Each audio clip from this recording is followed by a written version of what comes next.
everybody struggles. Welcome, world. We're back at Everybody Struggles. We got another special guest. It's my good friend Josh. He's probably one of the best photographers that I've ever seen and work with. We actually I met you through Nate a couple years ago. We had our few times that, living in the Oakland nights. But I appreciate you taking the time to sit down with me.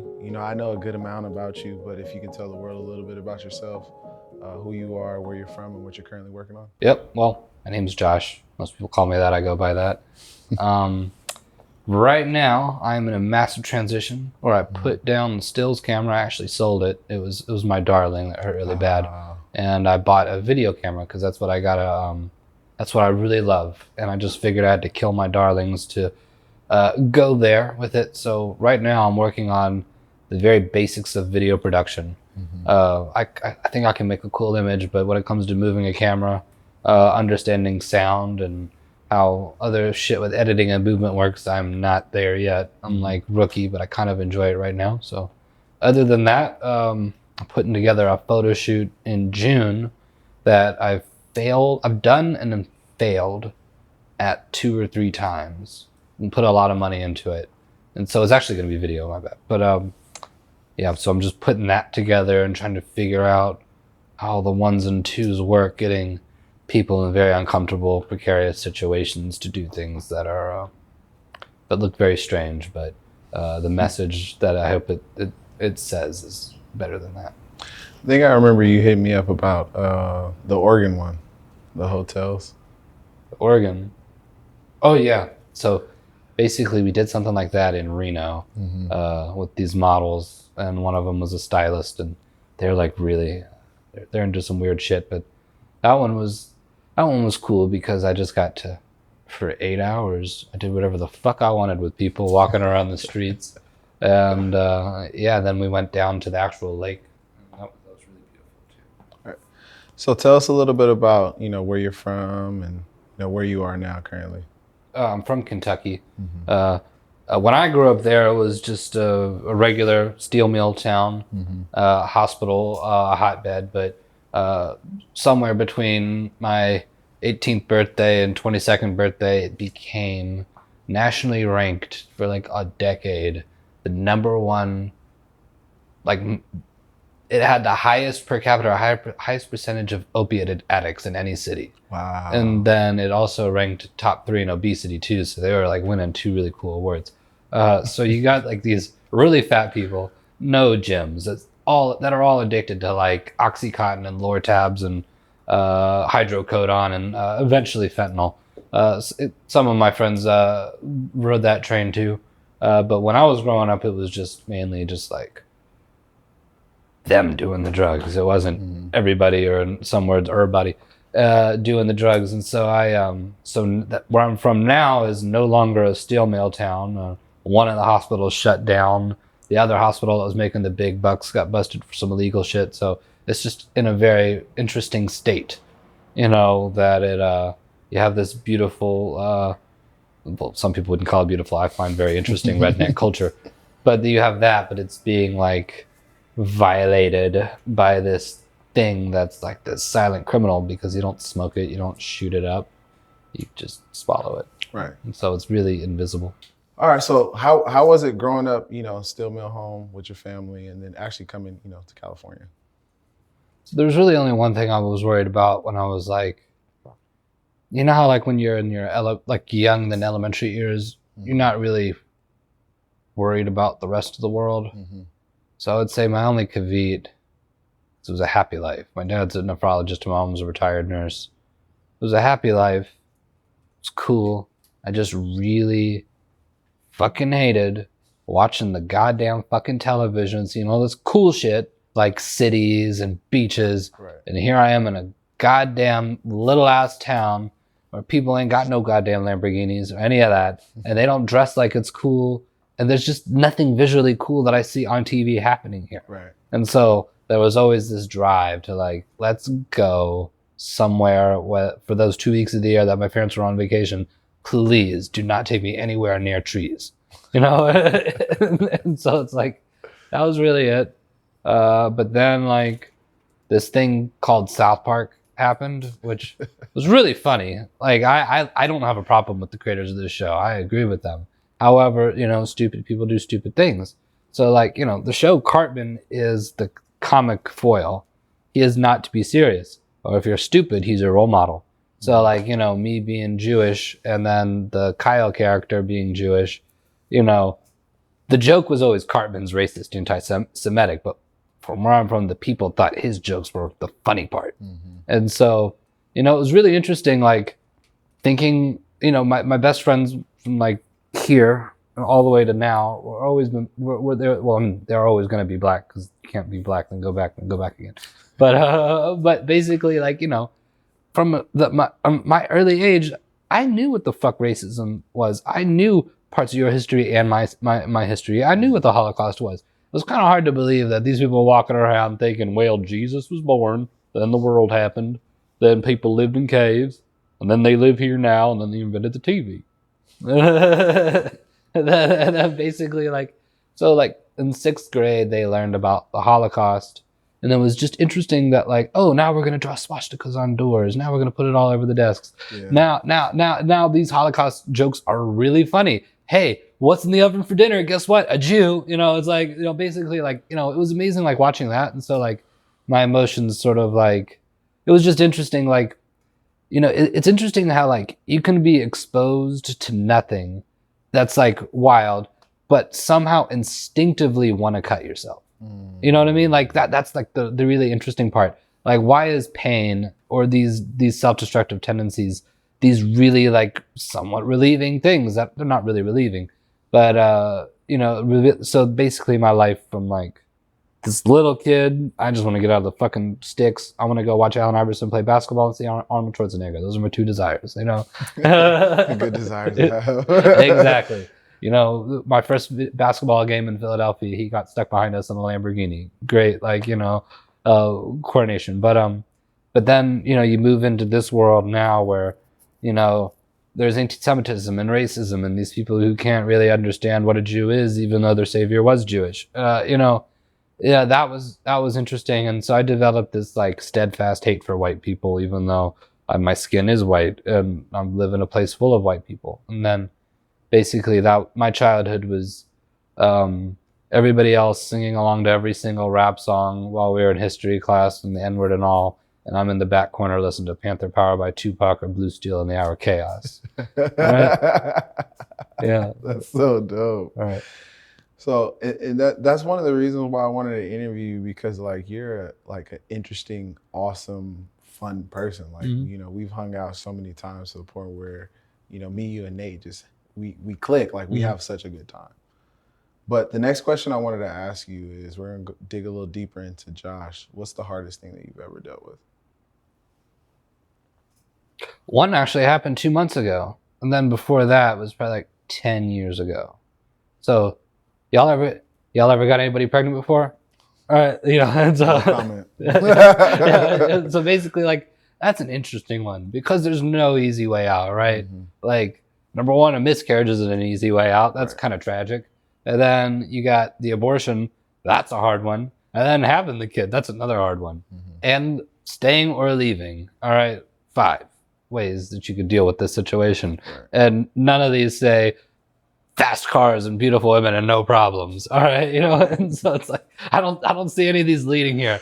But you know, anything is achievable. And so, but like when you're this kid who's never really dealt with, besides like, you know, the social emotional things about anti-Semitism and racism, you know, you never deal with this hardship. So like being in a situation with her, which I can't call her an ugly person because she is a beautiful person despite what she'd gone through, but what she had gone through definitely molded her mind and behavior to act in a certain way. You are one of 9 children. Your dad has AIDS and is in prison and is a crackhead. Your mother didn't graduate high school.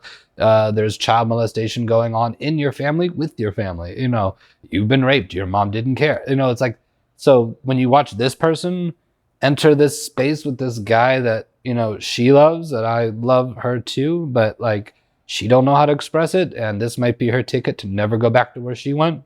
And then here I am thinking, God damn, you don't know how to control your emotions. Your happiest is like my regular bad. So it's like, like, or just regular. So I'm trying to be here and you're just, and so that one was hard. And then I think the other one was, so like I had probably kid to college, I had support from my family, but I told myself, fuck it, I'm going to do shit myself. So I got a job going, getting out of college. But disease was also really hard, but that's not really the hardest thing I ever dealt with. I got a job going out of, getting out of college. Everything was like cool. And then COVID happened.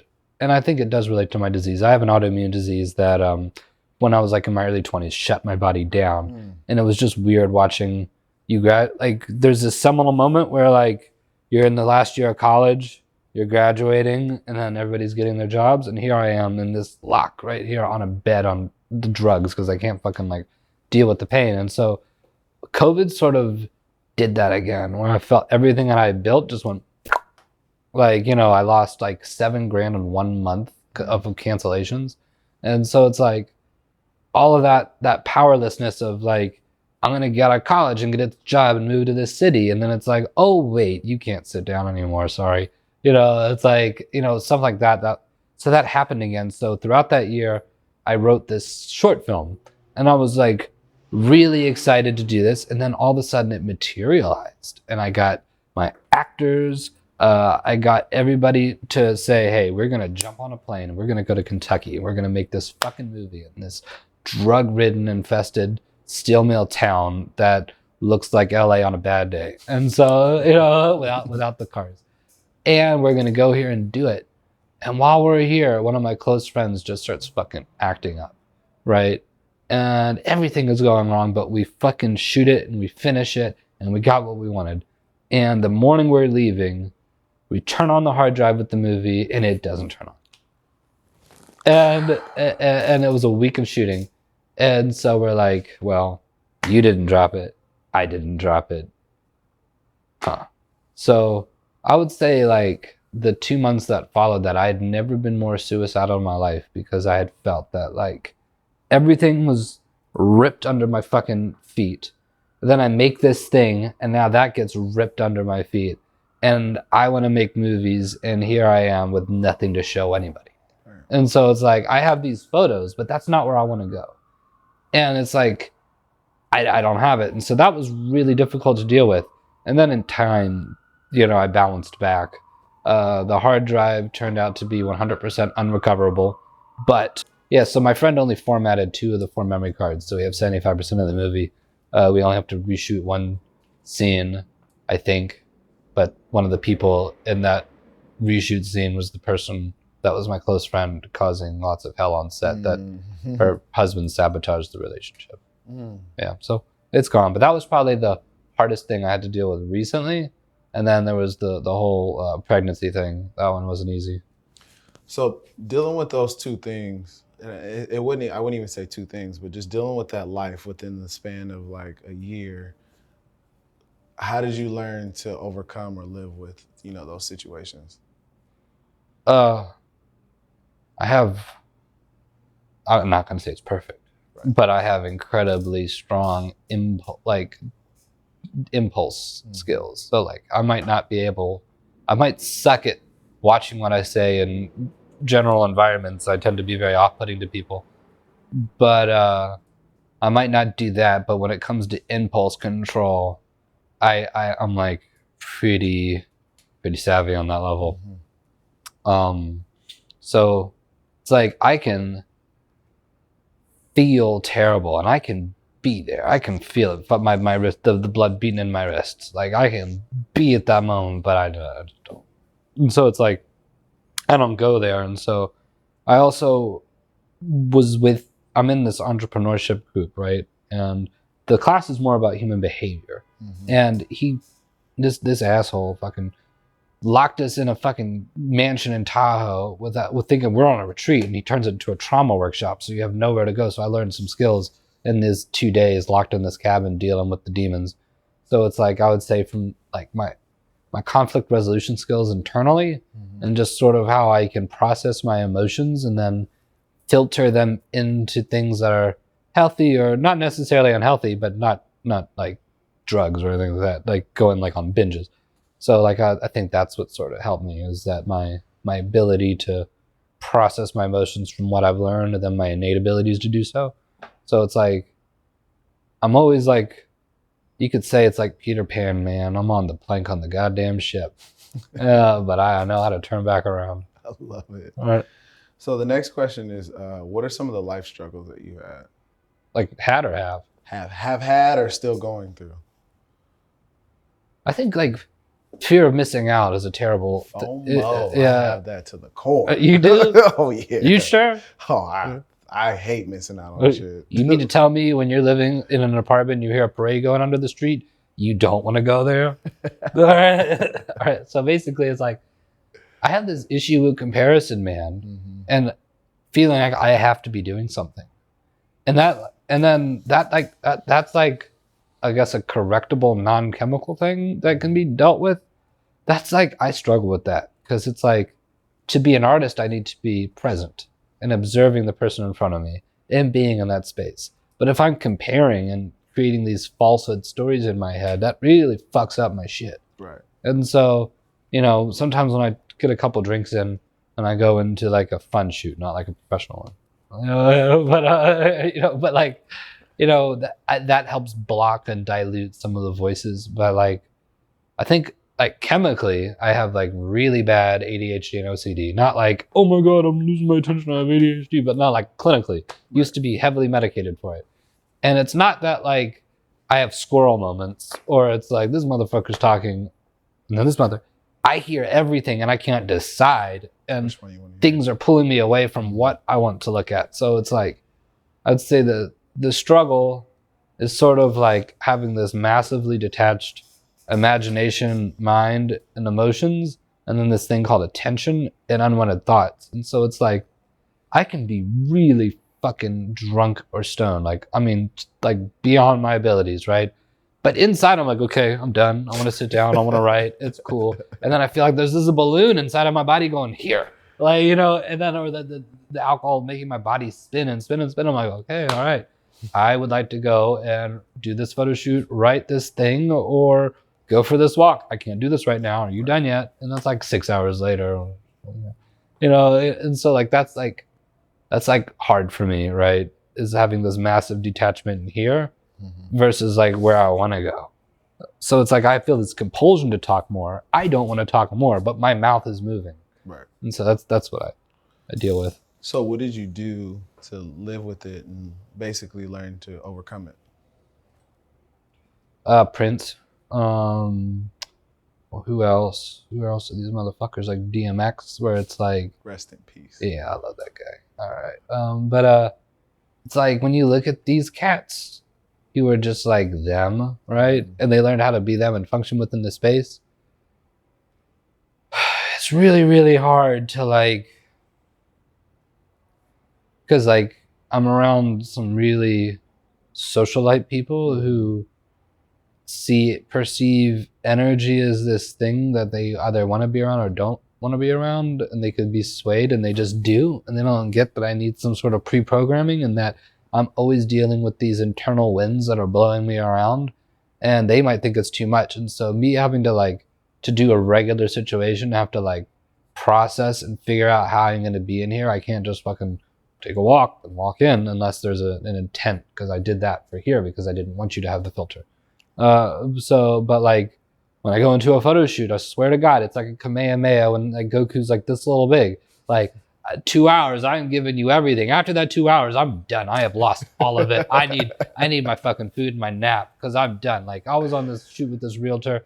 It was bad. She was cursing, having fun, talking. I can't do that shit because, because it's like, she thinks, oh, saying fuck is shit and all that's cool, but if I say bitch, that's different. And I have a little J. Cole in me. That's one of my favorite words, and so the same thing with Too Short. So it's like, like I have to like really process and pre-program to get into this place.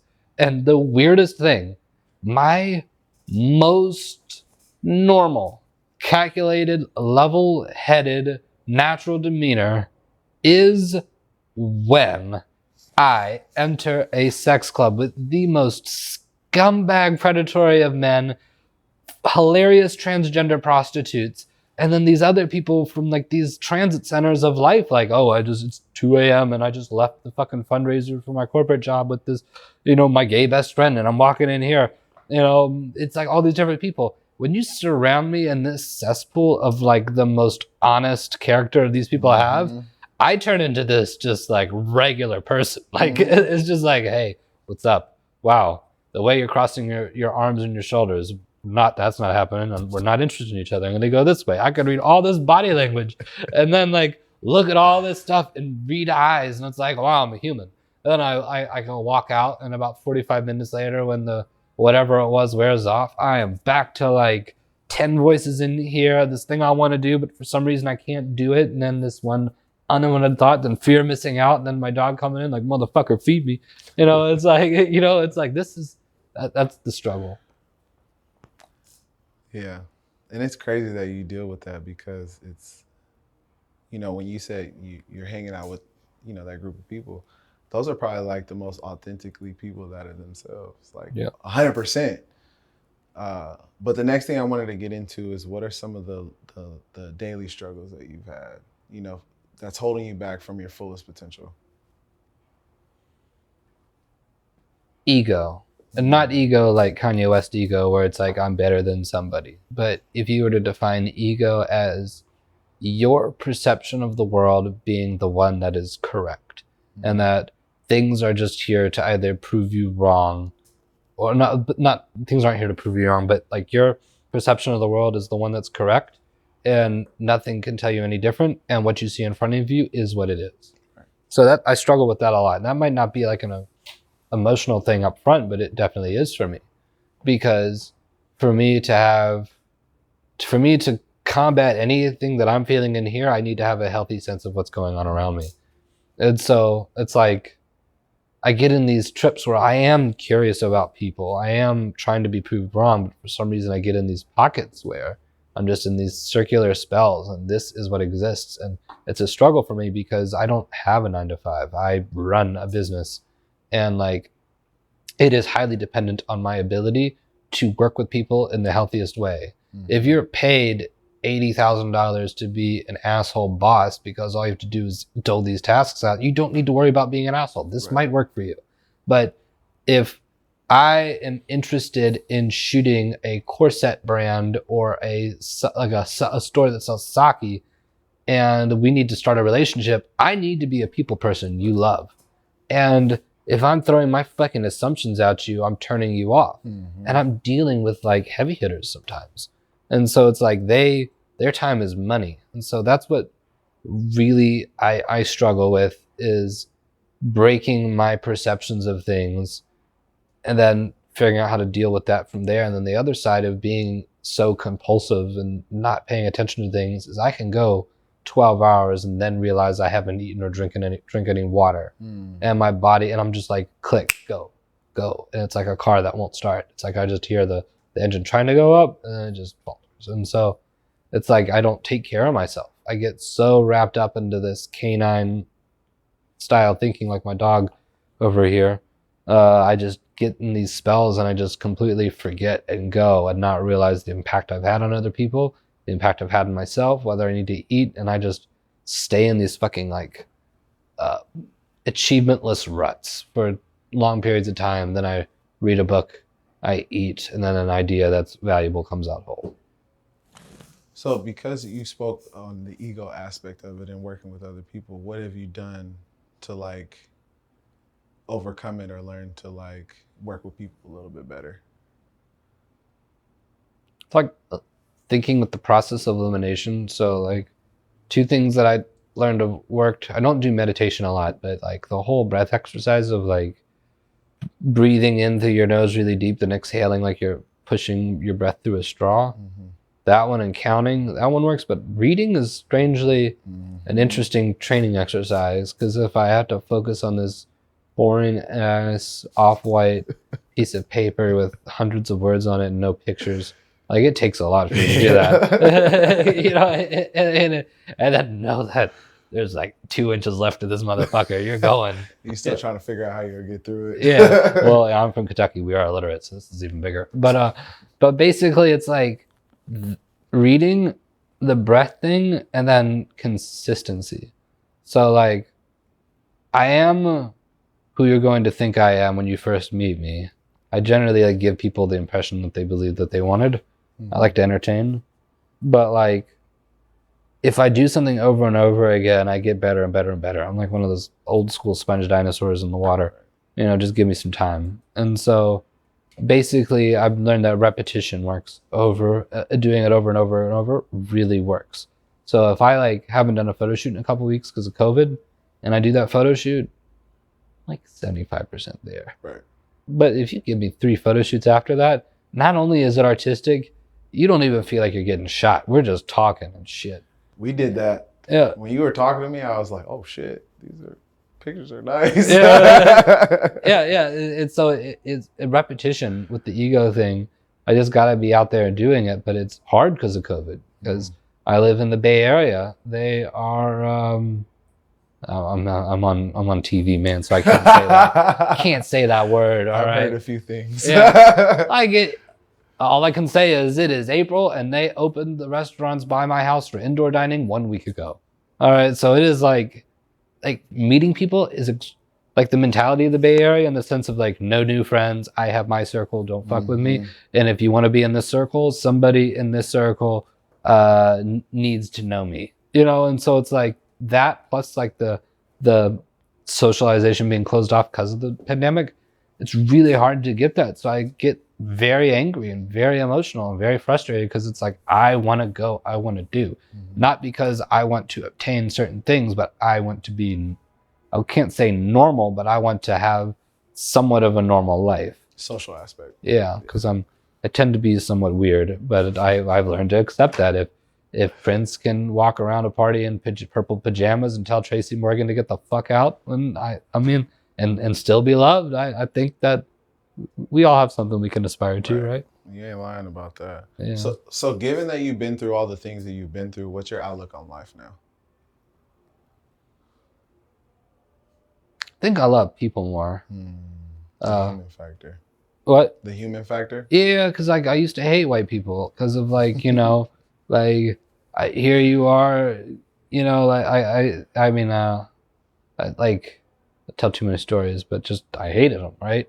And then I get stuck in Ghana, in Africa, in a hostel full of white people. So this is really fucking funny because it's like I am in the grain of sugar and the stack of pepper. Like, you know, it's like there's this one white flake. I am there in the most ironic way. Like this is the needle in the haystack. Like this is Africa and 30 white people in one location for 5 months. This is the real world Africa. So like, you know, basically like, you know, you know, it was a little bit of a biased study in the sense of like, you know, these are non-racist white people. So it's like, you know, this isn't people you grew up with, but I sort of saw them as humans again. And so like the idea of like it was hatred.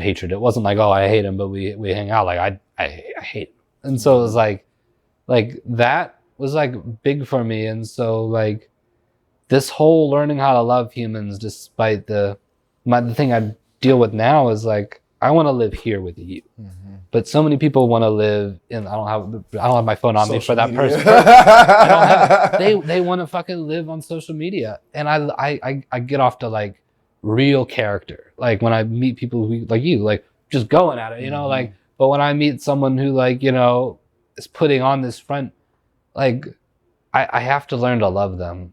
Like I think my instructor told me that your job is to play the hand that you're dealt. You don't control the fucking deck. Yeah. And if you keep trying to manipulate this deck, that is not going to change. Mother Nature does not change for us. No. Unless we keep driving around airplanes and cars. But like basically, you know, I have to learn if I want something in return, I can't ask for it and demand it. I just need to appreciate what's around and create an approachable idea of me in conversation that relays that.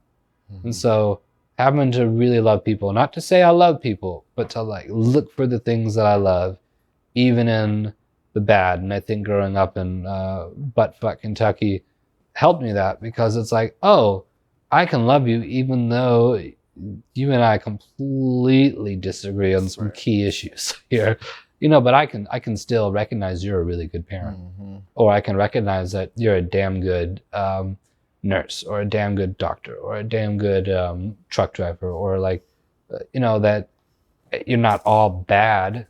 That those things sort of help me deal with myself with more compassion, and also others, I would say. If that was a sort of a circle of an answer, but that is what it is. It is. It's a good answer. So the next question is, what's your ultimate goal in life? It was to make movies, but I think that's kind of bullshit. Because, like, when you have a family member who has mental illness, and you're trying to eat at a nice restaurant, and they're acting up, that atmosphere, that thing you're wearing, that steak you're eating, that's just a piece of clothes. It's just a piece of steak. The only thing you want is this thing to get better. Right. So it's like, making movies can't be my goal anymore. And I've just realized that, because if I am not happy, this means nothing. They're like bags. I think I'm just struggling with this now, so I don't know if I can even give you that processed, like, not processed as in processed food, but processed as in this is what it is, answer. I don't know if I can give you that, other than I think I'm getting close to it. So every Monday or Sunday, it depends on how I'm feeling, I have a date with my motherfucking dog. All right? But this ain't a romantic date. I buy a steak.